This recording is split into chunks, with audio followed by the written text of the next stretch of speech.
D'abord, pour celles et ceux qui ne connaissent pas Mélanie, qui est Mélanie Rutten, donc c'est une autrice et une illustratrice en littérature jeunesse. Ces albums ont reçu plusieurs prix. Vous pourrez trouver toutes les informations, presque toutes, parce que j'ai vu que sur certaines pages, le site était en construction, n'est-ce pas, Mélanie? Et donc, elle a reçu plusieurs prix, dont le prix, donc les Ragazzi Awards et le prix Brin d'Acier. Et je crois que c'était L'ombre de chacun pour le prix Brin d'Acier. Voilà, moi j'ai beaucoup aimé lire avec mes enfants Les Sauvages aussi. C'est un gros moment d'émotion. Voilà, c'est une personnalité vraiment originale parce qu'elle a cette pensée aussi du dialogue entre non seulement la littérature, les arts visuels, mais aussi avec la théorie. C'est un aspect que j'ai découvert en préparant cette journée avec elle. C'est quelque chose je trouve très roboratif, très nourrissant. Et dans la petite présentation qu'elle fera de son travail et de ses modes opératoires, vous aurez l'occasion de vous en rendre compte. Je vais passer en tout cas la parole à Mélanie, qui va un peu nous présenter sa pratique de l'illustration narrative et éco-poétique. On rentre dans le vif de l'action avec directement un ouvrage dont elle se sert, d'Ursula Le Guin. Je te cède la parole. Peut-être que tu peux dire quelque chose sur le mode opératoire de la journée. Je reste là, évidemment, si tu as besoin de moi. Bonjour, merci à tous d'être là. Alors, avant tout, on vous l'avait annoncé, on va pas rester passif toute la journée, on va dessiner, on va écrire. Et donc, il y a des petites boîtes à chaque extrémité des rangées où se trouvent des feuilles. J'ai une boîte à crayons aussi. Et donc, je vous propose, sur ces petits feuillets que vous allez recevoir, d'écrire et dessiner. Avec une consigne qui serait de vraiment garder la feuille en format portrait, puisque si on a le temps en fin de journée, on fait une petite présentation ici à l'écran. Donc, mais no stress, c'est anonyme, donc voilà. Alors, qu'est-ce qu'on pourrait dessiner? Alors, il y a les intervenants, il y a des images, il y a ce qui se passe ici maintenant dans cette salle. Mais il y a aussi tout ce qui va être dit, qui va faire émerger des images, peut-être des paysages intérieurs. Donc tout ça, emparez-vous de tout ce qui va être dit et glanez des petites choses, un mot, une phrase.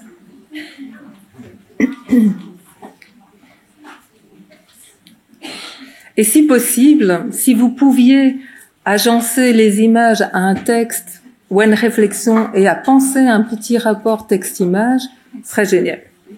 Voilà. Donc, vous pourriez aussi faire une forme de chemin de pensée, une sorte de promenade de ce qui se passe et de ce qui va être dit aujourd'hui, puisqu'on est dans l'éco-poétique.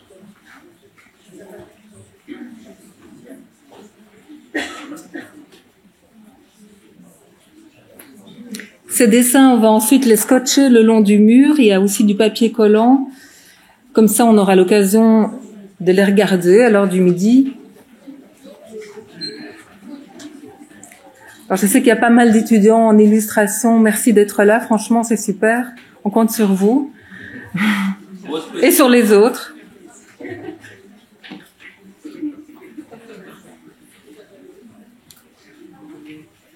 Donc oui, effectivement, l'idée c'est de diffuser à l'écran un certain nombre d'images qui seront réalisées lors de la journée, en fin de journée, sur lesquelles on pourra revenir peut-être.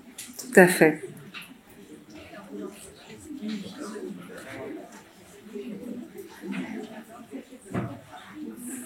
On vous met un peu au travail, c'était un peu la consigne du jour, n'est-ce pas?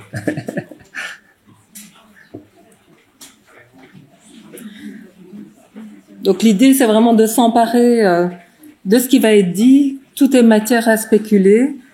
Et ça peut être aussi tout à fait autre chose. On n'est pas obligé de rester dans la thématique. Tout est bon. Voilà, donc on m'a invité aujourd'hui à imaginer un petit programme d'intervention. Et je me suis saisie de cette super invitation pour questionner en fait ce qui me traverse et ce qui me met en mouvement pour l'instant, et pour explorer des pistes, peut-être pas de réponse, mais on le verra. Donc en tant qu'autrice illustratrice en littérature jeunesse, j'ai été confrontée il y a quelques années, à un véritable problème dans ma pratique. Le problème, c'était le monde. C'est-à-dire que ça devient très compliqué d'écrire des histoires, notamment pour les enfants, en faisant abstraction et en mettant à distance le monde qui se rappelle violemment à nous tous les jours, quotidiennement. On va pas en faire la liste, hein. Mais et notamment, je m'attachais à la question de l'écologie. J'avais de plus en plus de mal à essayer de parler de cette thématique en tant qu'adulte, alors que moi-même j'ai une difficulté en fait à me positionner par rapport à cette question. Et donc dans mes recherches, il y a deux champs disciplinaires qui m'ont appelé, qui m'ont aidé. D'un côté, ça a été les sciences humaines. Dans les sciences humaines, il y a depuis une dizaine d'années, même plus, un questionnement par rapport à la littérature, par rapport à la pensée du récit. Comment dépasser des pensées binaires, comment complexifier le réel, et se poser la question de quelle histoire on se raconte. Manifestement, les histoires qu'on s'est racontées ne fonctionnent pas très bien. Et donc, il y a cette espèce d'injonction, voilà, de trouver des nouveaux récits. Donc, ça m'a interpellé fort, cette histoire du récit. Et j'ai entamé, parallèlement, une formation de guide nature au Cercle des naturalistes de Belgique, qui m'a vraiment ouvert un autre univers. Et donc, quand on observe une plante, on observe un oiseau, on l'observe dans un contexte, dans un lieu. Et donc, ce sont tous des savoirs comme ça situés. Et donc, ces deux mots, des récits, des histoires dans un contexte, des récits situés, permettraient donc d'épaissir le réel. Donc, pour faire référence à Isabelle Stengers, épaissir le réel, le rendre plus riche, le rendre plus épais, donc le rendre plus complexe. Et Isabelle Stengers propose d'ailleurs de faire passer un petit test à nos idées, qu'on pourrait aussi faire passer à nos histoires. C'est celui-ci. Ce récit a-t-il été l'occasion d'un amincissement de nos conditions d'existence et de pensée, ou d'un épaississement? Et donc l'éco-poétique s'est présenté à moi comme ce terrain poreux, permettant une approche transversale qui pourrait faire dialoguer tous ces champs de disciplines différents. Une éco-poétique qui n'est pas une réponse, mais plutôt un terrain d'expérimentation. Et donc je reviens là à la littérature de jeunesse, et je me dis que cette littérature de jeunesse, finalement, c'est un terrain magnifique pour l'éco-poétique. Depuis longtemps, la littérature jeunesse s'empare de la nature, des animaux, et pourrait être ce moteur, vecteur d'imaginaire, d'imagination. Et notamment pour une chose, parce que l'album, donc pas seulement en littérature jeunesse, mais aussi dans les romans graphiques, propose deux voies d'entrée, deux modes d'expression que sont le texte et l'image, qui entretiennent des relations d'enrichissement, d'enchevêtrement, et qui amènent cette épaisseur, je trouve, au sein du récit. L'image est d'abord une invite complètement globale, on tombe dans cette image, c'est la première chose qu'on voit. On va lire le texte et on va revenir avec d'autres informations sur cette image. Et si ce maillage, qui est vraiment feuilleté, ciselé, étudié, est suffisamment souple et mouvant et ouvert pour accueillir d'autres histoires, eh bien le lecteur va pouvoir se projeter dans cette proposition. Et en jeunesse, c'est plus particulier parce qu'en plus, c'est des lectures qu'on partage. Donc, on lit ensemble ce livre, le plus souvent avec un grand, et donc on s'enrichit aussi en termes de lecture avec un autre point de vue. On fait un peu sens commun.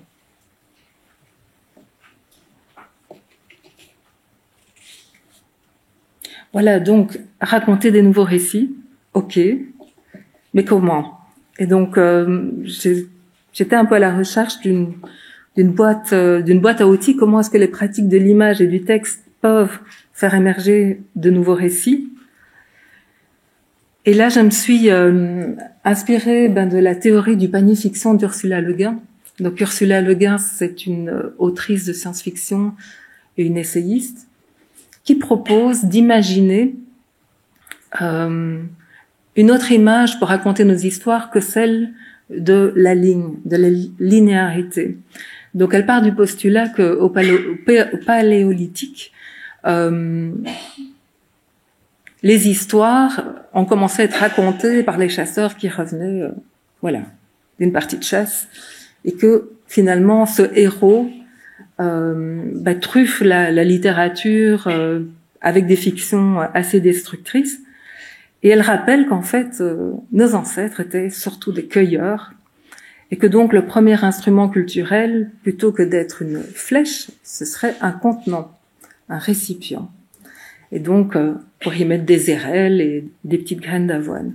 Alors c'est beaucoup moins captivant comme récit, comment est-ce qu'on a cueilli l'érelle ou l'avoine et on l'a mise dans son panier, mais elle propose de mettre en fait tous ces éléments dans un panier, et le héros aussi.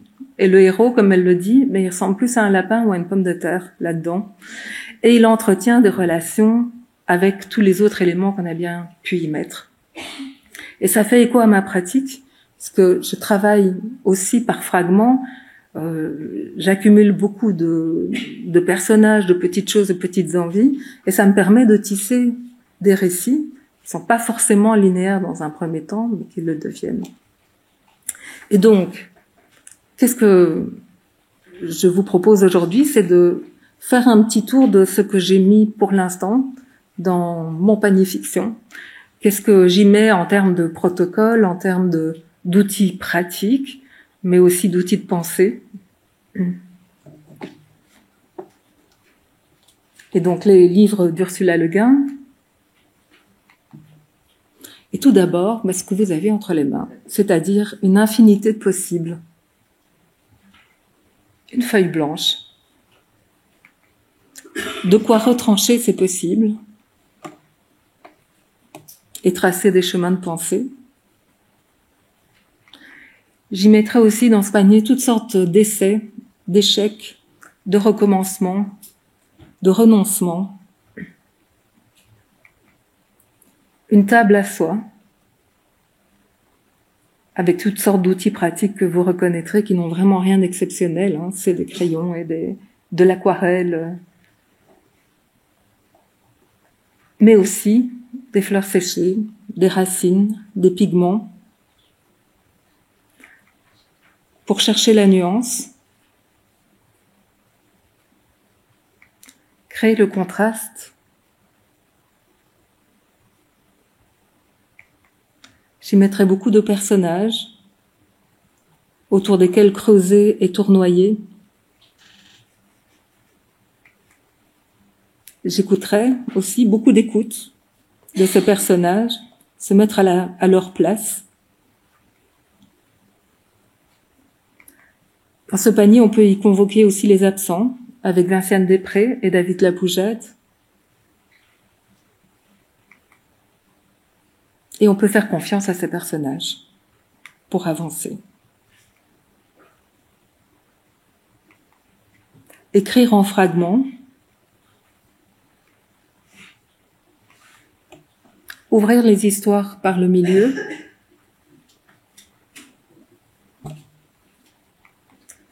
Dessiner des récits sous forme de cartes, sous forme de déplacements.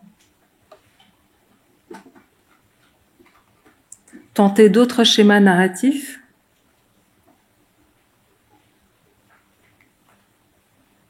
Déplier les paysages.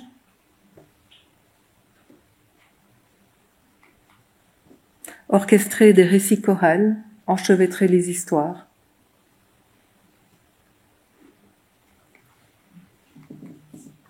Espérer que les histoires ne finissent pas. Vous savez lire ?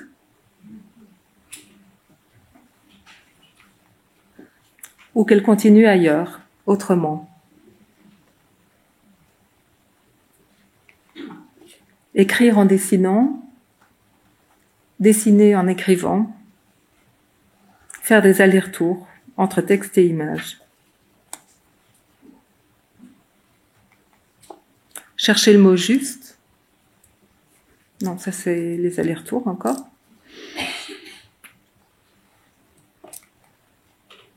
chercher le mot juste.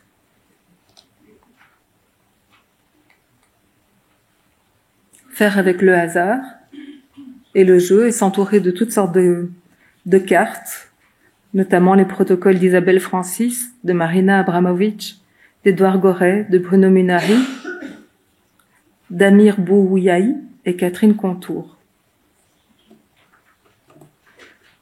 Juste pour vous dire que si ces références vous intéressent, je peux vous envoyer la bibliographie, donc vous excitez pas là-dessus.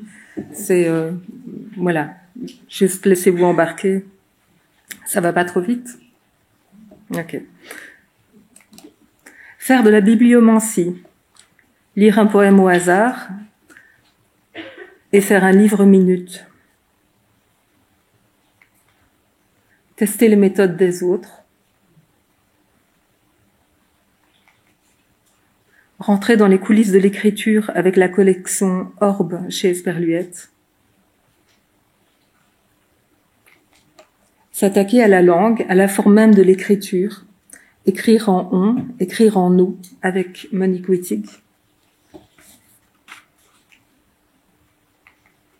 Se poser des questions avec des livres de questions.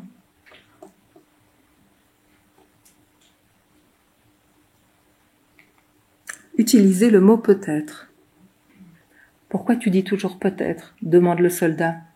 Parce que je ne sais pas tout, répond le livre. Se mettre en mouvement, marcher, et pour cela, s'entourer d'espèces compagnes enthousiastes, faire appel à nos sens et dessiner une odeur,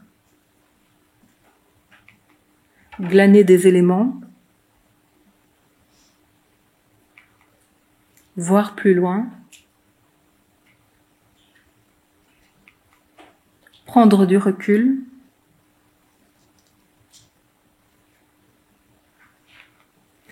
éviter les récits de mise à distance, se rapprocher des existences moindres, des détails du monde, être attentif aux rencontres, entrer en amitié,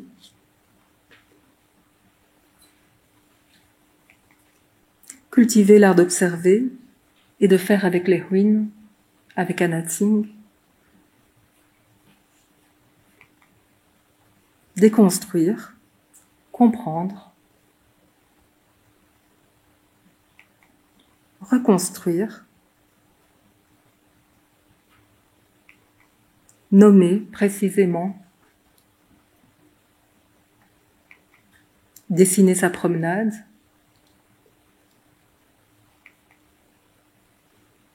dessiner sa promenade,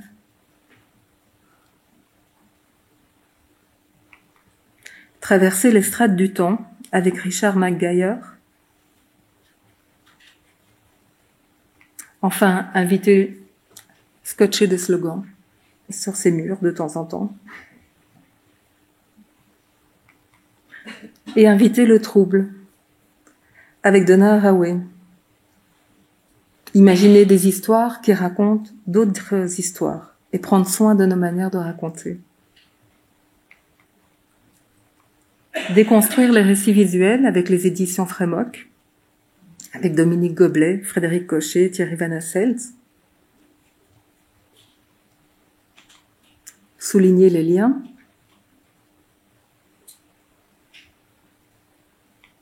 Peupler les récits d'alliance.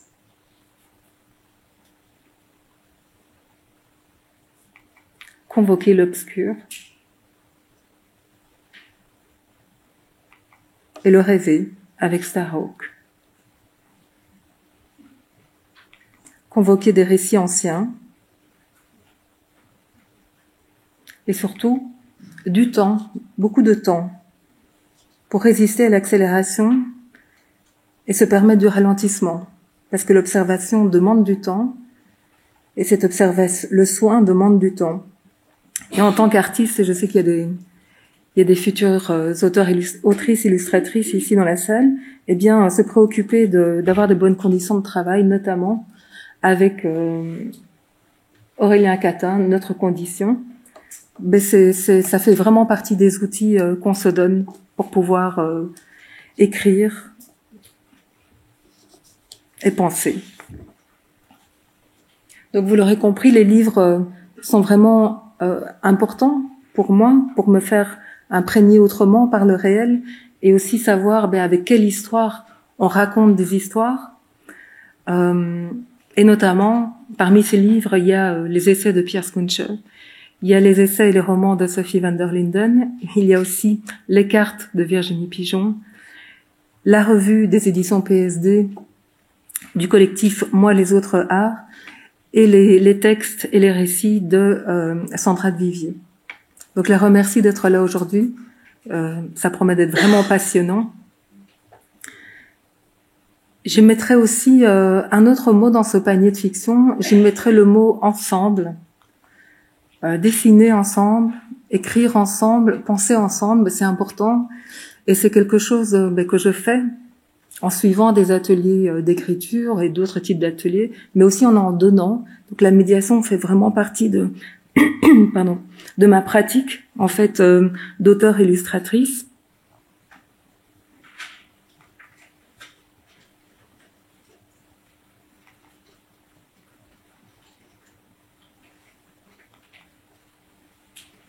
Et donc, c'est ici que je remercie toute l'équipe de l'Atelier du Livre. Sofiane Laguati, merci d'ouvrir le musée aujourd'hui à ces nouvelles pistes. Merci Nadia pour nous permettre, à nous tous, de les mettre en pratique au sein des ateliers. Merci Elise Van Rekem, Anne-Françoise Rassot.